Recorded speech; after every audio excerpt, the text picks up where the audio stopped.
Israel's parliament has passed the first reading of a controversial bill to overhaul the judiciary. If it becomes law, Parliament would be able to strike down decisions by the Supreme Court with a simple majority. It'll need to pass a second and third reading in Parliament. Let's go live now to West Jerusalem. Al Jazeera's Imran Khan is there for us. Imran, tell us more about this bill and why there's so much opposition to it.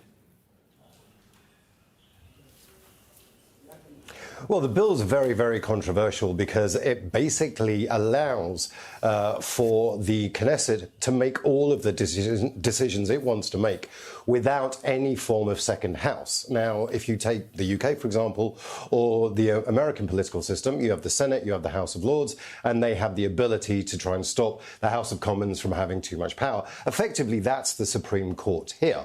The Supreme Court sort of fills that role. So by stripping away their powers, people are saying that it's going to become an illiberal democracy, a more Hungarian-style democracy, that it's going to give unprecedented powers to the Knesset and the people who support the government.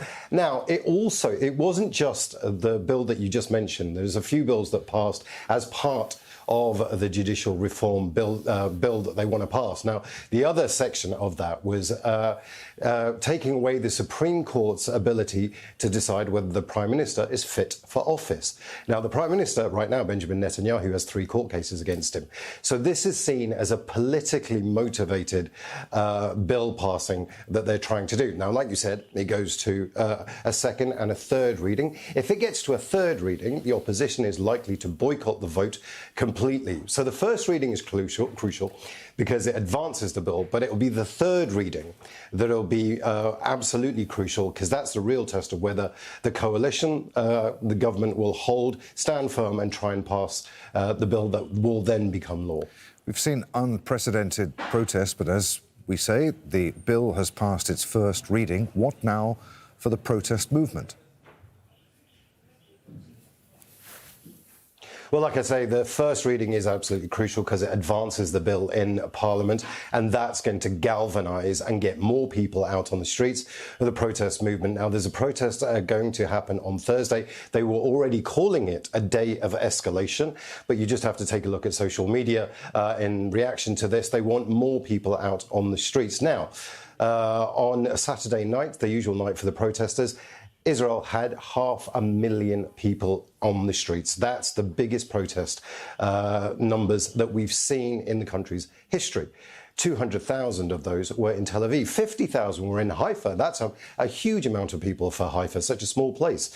So it's likely that this bill will get more and more people out onto the streets on Saturday night, on Thursday.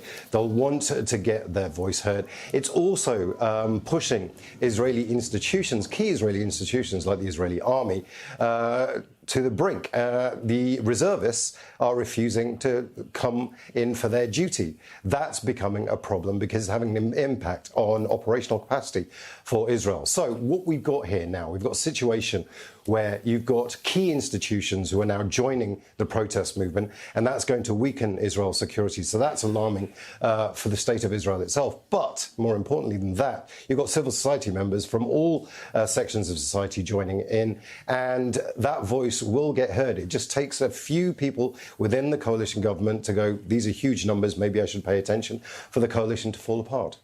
Al Jazeera's Imran Khan reporting live from West Jerusalem. Imran, many thanks indeed.